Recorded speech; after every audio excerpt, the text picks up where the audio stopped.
Look, you're going to have nothing if you don't have enough respect for yourself to get up and get angry and speak out. I don't care what religion, what color you are. If you support the Bill of Rights and Constitution and that shield, that hedge of protection, it's gone.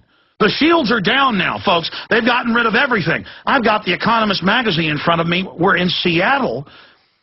They make you pay giant fees and fines to even have free speech in the city. Not to rally, not to march. The government is completely criminal, ladies and gentlemen. They're violating the Bill of Rights and Constitution from one end to the other. We're going to start the next hour and go to all your calls. They're passing laws where just everything that was normal and wasn't illegal is illegal. That's what tyranny is. A tyranny makes everything illegal so it can then selectively enforce on who it wants. And I see articles like this, stacks of them every day. Children 4 to be fingerprinted to borrow school books from library. Children to be thumbprinted to get school lunches. School drills where they come in and terrorize the kids and train them to be taken to FEMA camps. IBM wants traffic lights to stop your car. Law enforcement organizations are lobbying for kill switches, where everyone's cars are just remote-controlled killed. And government can't help you in Katrina. All it can come and do is take your guns. Government can't help you in a hurricane or in an earthquake or in any. All they can do is take your money. All they can do is rob you. And they can't fix an oil leak. They can't fix anything. You understand that? All they can do, because it's designed to rob you. It's designed to steal from you. Public education is designed to make you a conformist idiot and to dumb you down. It's designed to break up your family and turn your children against you, and you pay for it. That's what America is. Oh, you don't know they're having drills in every county and every city where they come in and announce, we're homeschoolers for the Second Amendment, we're going to kill you. And literally, that's the Associated Press. And put it to the kids' heads in trauma-based mind control. So they then their whole life hate guns and are scared to death of them.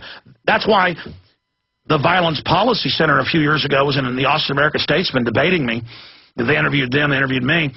And they said, don't worry, we're going to get your guns. We've got your kids in the schools. That was a quote. We've got your kids. Because you don't care about your kids, America. You don't care about your tax money. You don't care about offshore banks. Because you know why? The big conservative talk show host for the last 20 years told you there's no CFR. There's no global governance. There's no world government. There's no new world order. There's no private corporate takeover. None of that exists. And so you just believe none of that exists.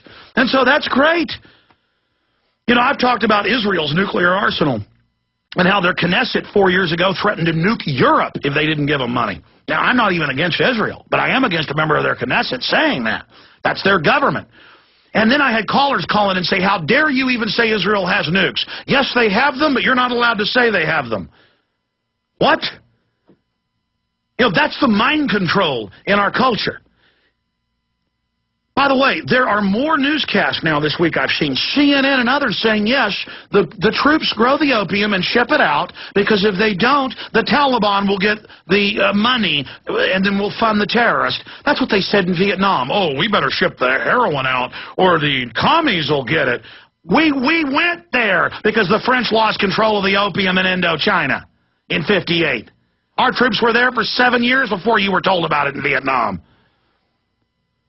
We went to Afghanistan to get the schmack so you could, so idiots in Russia and the U.S. and other places could run a dirty needle up their vein and pump some poison in. I could play Geraldo Rivera right now on the TV telling you that growing smack is good. And if you aren't for heroin cultivation, you don't love the troops. In fact, let's just play it right now. Here it is.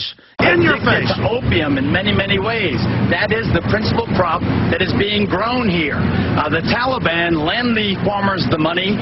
They are indebted to the Taliban. They have to grow the opium. Now the Marines, in their success, are in a sense a victim of their success. Oh, yeah. Because now the population is, you know, they have these opium fields, and we are tolerating it. Oh, we are tolerating the cultivation of the opium because we know that if we were to destroy it now, the population would turn against the Marines, and it would be a real security risk. Let me introduce Lieutenant Colonel Brian Christmas. He's the commanding officer of the 3rd Battalion, 6th Marines. Really a wonderful group of Marines. means here. I know that you care deeply about this contradiction, the fact that here you have I'm not the patriot. Forces in the world. I'm not for running heroin up your vein. And in a sense, you're watching as this opium is being grown. I know it grinds at your gut. How do you deal with it? What are you doing about it? Well, frankly, this is a part of their culture. So that's enough. You can go watch the whole clip on InfoWars and Prison Planet, and he goes on to say they help them grow it. You can go pull these numbers up. There is over a 12-fold increase to all-time records of opium. Just 8 years ago, less than 20% of world opium was coming out of Afghanistan. They turned into heroin. Guess what's coming out? 91% last time I saw a month ago. The troops aren't tolerating it. I've talked to the troops for years. They are there guarding the schmack, and it's loaded on C-130s, and it's flown in to Chicago, baby. And they love it. They ship it off, and when your kids are dumb enough to use it, they slam them in a prison owned by the military-industrial complex. It's coming out. The private prisons, most of them, are paid for with laundered cocaine and heroin money. You idiot drug users out there, all you're doing is letting them legalize slavery. They didn't get rid of slavery in the 1860s. They just made drugs illegal, and if you're dumb enough to use them, that's their excuse to throw you in a slave prison making widgets. You know why I'm mad? I've been talking about this all last week, and I just can't shut up. On Monday, the Washington Post came out. We read the article on air. The headline was, CIA made film that Saddam was gay. But buried in the article, the CIA says, oh, by the way, we made fake bin Laden videos. Well, I already knew that. But the fact is, they think you're so dumb. Yeah, we grow the smack. You better salute the smack, or you're not a patriot. Yeah, we make fake Al-Qaeda videos. You better salute the fake videos, or you don't like the troops. Yeah, you better be for nuking countries, or you're not a patriot. You better give all your money to Goldman Sachs, or you're not a patriot. You better let us brainwash your kids. You better turn your guns in, or you're not American. On this Memorial Day, remember, hating George Washington, hating the Second Amendment, hating our borders is patriotism. Well, if that's patriotism, I'm not a patriot. You hear me?